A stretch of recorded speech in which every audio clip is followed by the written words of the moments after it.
We see cybersecurity threats in the news all the time, right?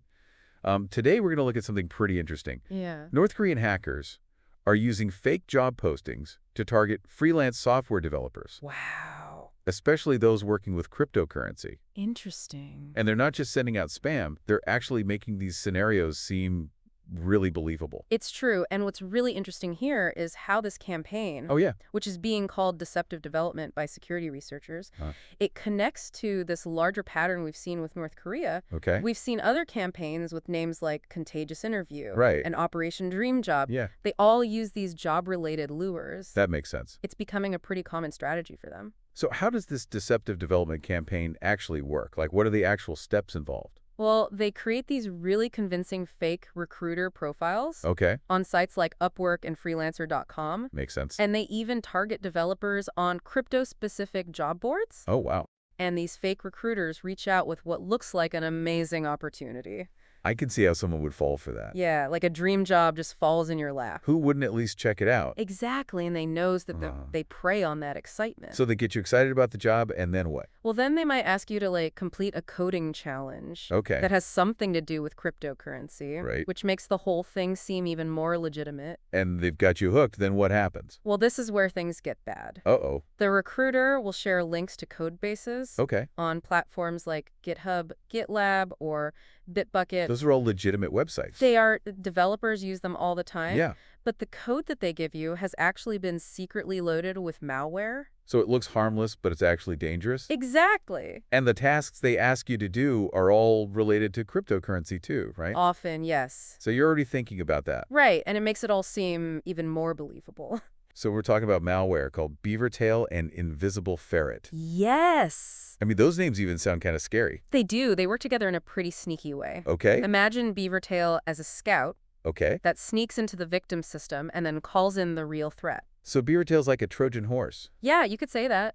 What can Invisible Ferret do? Well, it's what we call modular, Okay. which means it has a lot of different tools. Oh, wow. Think of it like a master thief who can steal your passwords, Okay. listen to your keystrokes, Oh, no. and even take over your whole house without you knowing. So it could steal your login data. Yes, from browsers and password managers. It can record everything you type Yeah. and install remote desktop software. Mm-hmm. So the hackers have complete control of your computer. That's right. So these North Korean hackers are using these fake job postings Yes. and booby-trapped code Right. to get spyware on these developers' computers. Exactly. And once they're in, it's game over. They can steal cryptocurrency-sensitive data Uh-huh. or even use those computers to launch more attacks. This is wild, but you said there's also some sloppy coding involved. Yes, this is where things get really interesting. Okay. So these attacks show a pretty high level of sophistication. Yeah. But the hackers are actually making some pretty basic mistakes. Like what? Well, researchers have found stuff like development notes left in the code, Ah. and they're even using local IP addresses when they test things. So they're targeting people all over the world, Right. which takes a lot of organization. It does. But they're leaving these clues behind. Yeah, It doesn't make sense. it's definitely strange. It makes you wonder about their priorities and skill level. Doesn't it? Like, are they overconfident? Yeah. Maybe they're just rushing to get results? Or could it be intentional? What do you mean? Like maybe they're trying to mislead investigators.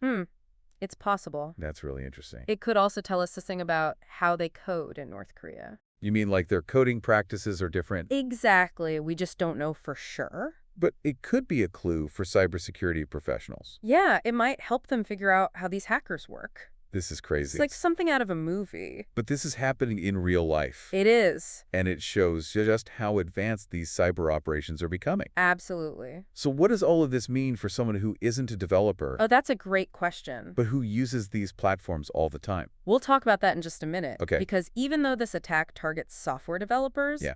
the tactics they're using could be used against anyone online. Okay, that's an important point. So let's take a quick break, and then we'll come back and talk about what this all means for everyone and what we can do to protect ourselves from these kinds of attacks. Sounds good. We've been talking about these North Korean hackers using fake job postings, Yeah. right, to target software developers. Uh, But you said this affects all of us, It does. It really does. even if we don't know anything about coding. Right. This deceptive development campaign, it Great. shows us a trend we all need to be aware of. And what's that? The growing use of what we call social engineering in these cyber attacks. Okay, so what exactly is social engineering? How does it work? Well, it's basically tricking people Okay. into doing things that help the attacker. So how do they do that? Hackers are getting really good at using psychology. Oh, wow. Like, they use our curiosity, our desire for attention, Uh-huh. even our fear of missing out. FOMO. Exactly. They use that to trick us, Okay. to get us to click on bad links, download infected files, or give up our personal information. So like with these job offers, Yeah, wouldn't an experienced developer realize something's wrong? that's a good point. They would probably be suspicious, like if the code seemed too easy to work with. Right. What are some red flags they might see? Well, a good developer would look closely at the code structure, Okay. how it's organized, Uh-huh. whether it follows best practices. Yeah. They'd be looking for anything that just seems off. Too good to be true. Exactly. But these attackers are smart. Yeah. They often go after less experienced developers Okay. who are maybe more eager to prove themselves Yeah. and might not be as careful. So it's not just about technical skills. Right. It's about recognizing when someone's trying to manipulate you. Exactly. And it's not just about cryptocurrency anymore either. Really? Hackers want any valuable information they can get. Like what? Logins, financial data, personal details, intellectual property, Uh-huh. anything they can use for identity theft, fraud, espionage, Wow. or to sell on the dark web. So where are people most vulnerable?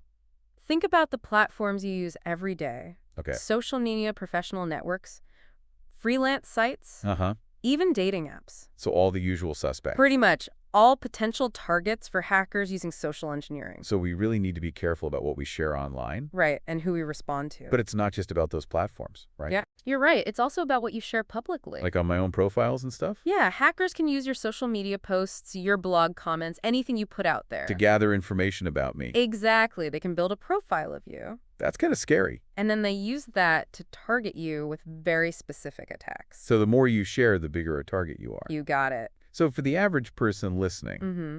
what can we do to protect ourselves from these attacks? Well, the most important thing is to be careful. Okay. Think before you open emails, click links, or download files. Yeah. If something seems too good to be true, Right. it probably is. Especially with those job offers, Yeah. like you were saying. Right. Pay attention to the details. Okay. Look for red flags like bad grammar, Uh-huh. weird email addresses, Okay. or if they ask for personal information that doesn't make sense. So if something feels off, just don't do it. Exactly. Trust your instincts. Don't be afraid to ask questions or Right. do some research first. Exactly. It's better to be safe than sorry. So we need to be skeptical online. Yeah. Especially when it comes to job. Are there any other tips you can share? Well, one of the simplest things you can do is use two-factor authentication Okay. on all your accounts. I've heard of that. It makes it much harder for hackers to get in. Even if they have your password. Even then, it's like adding an extra lock on your door. That's a good analogy. It's super easy to set up. Most websites offer it these days, right? Yeah, you should definitely use it. What else? Be careful about the Wi-Fi you use. Like public Wi-Fi? Yeah, don't do any banking or shopping on public Wi-Fi. Okay. And if you have to use it, Yep. use a VPN, What's that? a virtual private network. It encrypts your internet traffic. Oh, so it's more secure. Much more. So public Wi-Fi is pretty risky. It is. Think of it like broadcasting your online activity. To anyone who's listening. Exactly. Okay, what else? Keep your software up to date. Oh, those updates. Yeah, I know they can be annoying. They are. But they often have important security fixes. Like patches. Exactly. So install them as soon as you can. It's like keeping your computer healthy. It is. So two-factor authentication, Mm-hmm. strong passwords, Yes. careful Wi-Fi, Uh-huh. and updating my software. Right. Anything else? One more thing. Okay. Be wary of phishing attempts. That's when someone tries to trick you into giving them your information. Oh, like my password or credit card number. Exact. They might use fake emails, websites, or texts. So how do I avoid that?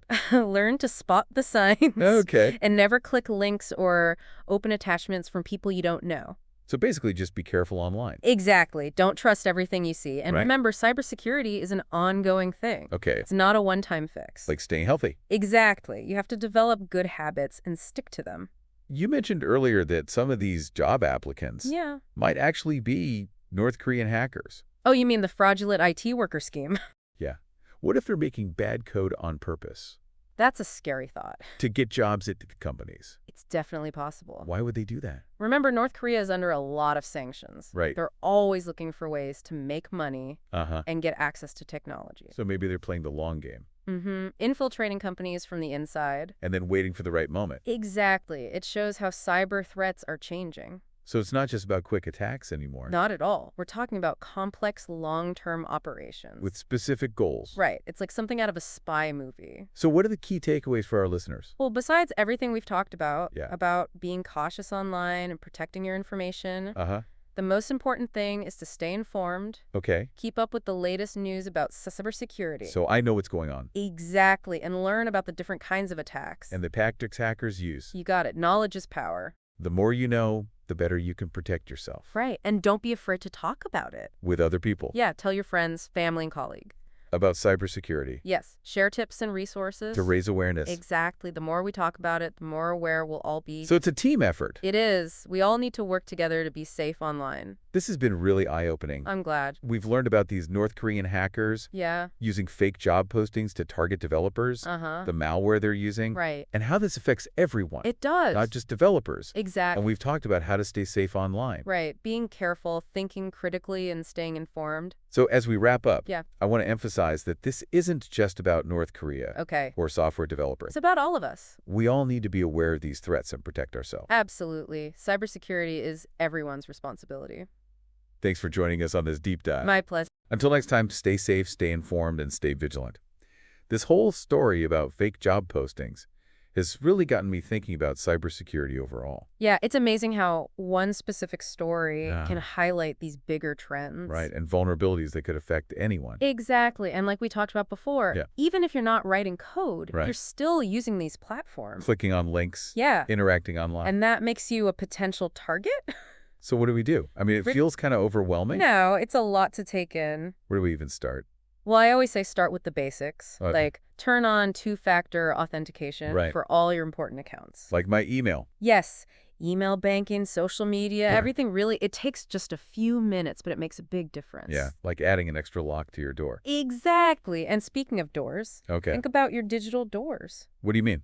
Are you using the same password for multiple accounts? Oh yeah, I do that sometimes. You really shouldn't. I know. It's just easier. I understand, but it's a huge risk. Okay, so different passwords for every account. And make them strong. Use a password manager if you need to. Okay, I can do that. And don't forget about software updates. Those are the worst. I know they can be annoying. They always pop up at the worst time. But they usually have really important security fixes.